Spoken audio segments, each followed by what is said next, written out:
కాకినాడ జిల్లాలో టీడీపీ రాష్ట్ర ఉపాధ్యక్షుడు పిఠాపురం మాజీ ఎమ్మెల్యే ఎస్వీఎస్ఎన్ వర్మ కీలక వ్యాఖ్యలు చేశారు. ముఖ్యమంత్రి చంద్రబాబుపై జగన్కు నమోదు చేసిన కేసులు ఒక్కొక్కటిగా కోర్టులో తప్పుడు కేసులుగా తేలుతున్నాయని అన్నారు. దీంతో వైసీపీ నాయకుల్లో ఆందోళన భయం నెలకొందని వ్యాఖ్యానించారు. అమరావతి సిఆర్డీఏ చట్టాన్ని పక్కనబెట్టి రాజధాని అభివృద్ధిని అడ్డుకున్నారని, ఇప్పటికే వేసిన రహదారులను జేసీబీలతో తొలగించి ఇసుక కంకర్ను విక్రయించిన ఘనత జగన్ ప్రభుత్వాన్ని ఆరోపించారు. చంద్రబాబుపై నమ్మకంతో రైతులు 35,000 ఎకరాల భూమిని రాజధాని కోసం ఇచ్చారని, అది ఆయనపై ప్రజలకున్న విశ్వాసానికి నిదర్శనమన్నారు. ప్రస్తుతం అమరావతిలో నిర్మాణాలు వేగంగా కొనసాగుతున్నాయని, 2028 నాటికి ప్రపంచ స్థాయి చారిత్రాత్మక రాజధానిగా అమరావతిని తీర్చిదిద్దామని తెలిపారు. అలాగే 11 కేసుల్లో ముద్దాయిగా ఉన్న జగన్మోహన్ రెడ్డి 16 ఏళ్లుగా బెయిల్పై కొనసాగుతున్న వ్యక్తిగా ఉన్నారని విమర్శించారు. భూమి కొనుగోలు కేసు ఏదైతే ఉందో గౌరవ ముఖ్యమంత్రి చంద్రబాబు నాయుడు గారి మీద, మున్సిపల్ శాఖ మంత్రి నారాయణ గారి మీద వైసీపీ హయాంలో కుట్రపూరితంగా పెట్టిన కేసు ఏదైతే ఉందో చివాట్లు పెట్టి కొట్టివేయడం జరిగింది. ఎవరికై పెట్టారు కేసు?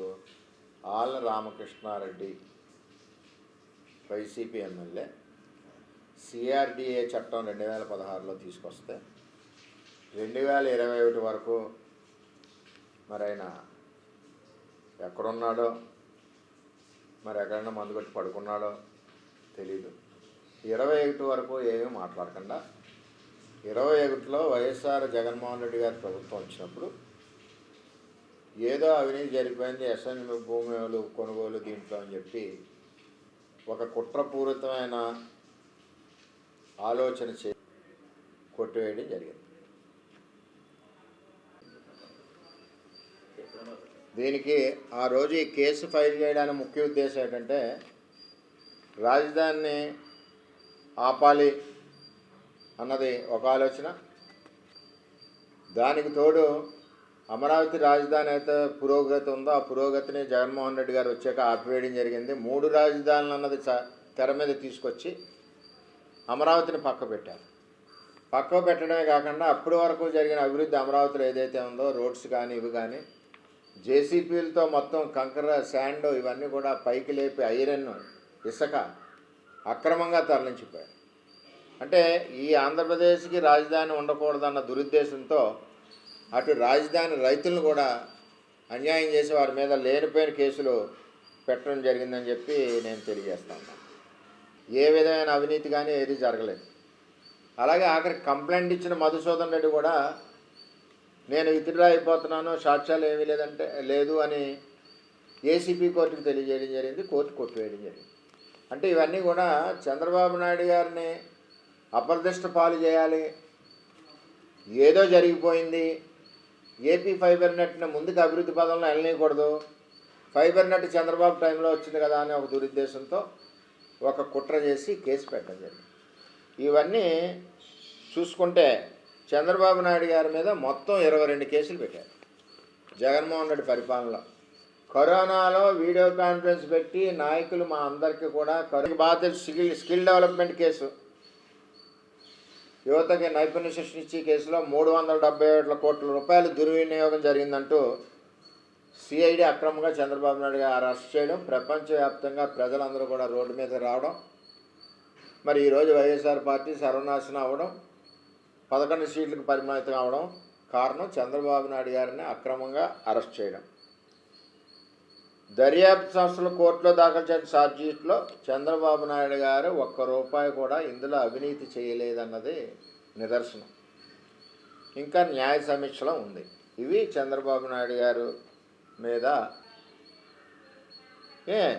రోడ్లన్నీ కూడా జేసీబీలతో పొక్కలైనతో తవ్వేసి మెటీరియల్స్ పట్టుకుని అమ్మేసుకున్నారు, స్టీల్ అమ్మేసుకున్నారు, 3 రాజధాని పేర్లు చెప్పి పక్కకు పెట్టారు. ఈవేళ ప్రపంచవ్యాప్తంగా ఈవేళ మరి చంద్రబాబు నాయుడు గారు ఏదైతే అప్పటి ముఖ్యమంత్రి చంద్రబాబు నాయుడు గారు ఉన్నారో ల్యాండ్ పూలింగ్ అనే స్కీమ్ అన్నది ప్రపంచవ్యాప్తంగా ఏ ప్రభుత్వం చేయని స్కీమ్ని ఒక చంద్రబాబు మీద ఉన్న నిబద్ధత, ఆయన మీద ఉన్న నిజాయితీ, ఆయనకున్న క్రమశిక్షణ, ఆయనకున్న పట్టుదల ప్రజలు డ్రైనేజీ, వాటరు, కరెంటు ఈ ఫెసిలిటీస్తో డెవలప్డ్ ఫ్లాట్స్ ఇస్తున్నారు. అంటే ఈవేళ గజం 35,000 40,000 వెళ్ళే పరిస్థితి. ఆ స్కీములో పెట్టుబడి లేకుండా రాజధానికి భూసేకరణ చేయడం జరిగిందంటే అది చంద్రబాబు నాయుడు గారి యొక్క వ్యక్తిగత క్రమశిక్షణ, ఆయన మీద ఉన్న నమ్మకం, రేపు మనకి న్యాయం జరుగుద్దన్న నమ్మకంతో ఇవాళ ల్యాండ్ పూలింగ్ జరిగింది. అటువంటి ల్యాండ్ పూలింగ్ని 5 సంవత్సరాలు రాజధాని లేకుండా ఈ జగన్మోహన్ రెడ్డి చీల్చి చెండాడేశాడు. ఈవేళ చంద్రబాబు నాయుడు గారు మళ్ళీ వచ్చాక ఈవేళ అమరావతికి సుమారు దగ్గర 35,000 కోట్ల రూపాయలతో అభివృద్ధి పదంలో ముందుకు దూసుకుపోతూ ఉంది. సిఆర్డీఏ భవనం వర్కింగ్లో ఉంది, అలాగే క్వార్టర్స్ వర్కింగ్లో ఉన్నాయి, ఐఏఎస్, మరి అదే మన ఐపీఎస్, అదేవిధంగా ఎమ్మెల్యే క్వార్టర్స్ అన్నీ కూడా కన్స్ట్రక్షన్. ఎస్ఐన్ కేసులో అసలు లబ్ధిదారులే మాట్లాడలేదు. ఎవరైతే భూములు ఇచ్చారో ఎవడో కంప్లైంట్ ఇవ్వలేదు. ఆళ్ళ రామకృష్ణారెడ్డి మంత్రి ఇచ్చేస్తాడు, మన చంద్రబాబు నాయుడు మీద కేసు పెట్టేస్తాను, జగన్ దగ్గర మంత్రి కొట్టేచ్చని అతను కేసు పెట్టాడు.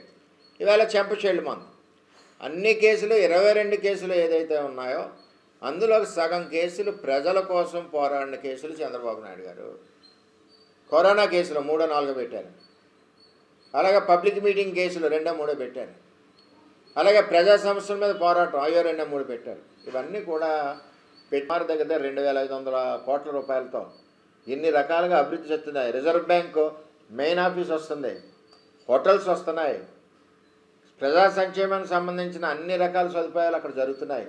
అటువంటి రాజధాని త్వరలోనే ఈరోజు చట్టబద్ధ అవడం వల్ల మనందరం కూడా అమరావతి రాజధానిని గర్వంగా చెప్పుకునే విధంగా, పిల్లల్ని ప్రశ్నిస్తే రాజధాని ఏంటో తెలియని పరిస్థితి చంద్రబాబు నాయుడు గారు ముందుకు తీసుకెళ్తున్నారు. అంచేత చంద్రబాబు నాయుడు గారు కడిగిన ముత్యం. నువ్వు ఎన్నన్నా కేసులు ఉన్నాయి, అన్ని కేసుల్లోనే చంద్రబాబు నాయుడు నీతివంతుడు, ఎక్కడ కూడా క్రమశిక్షణ లేదు.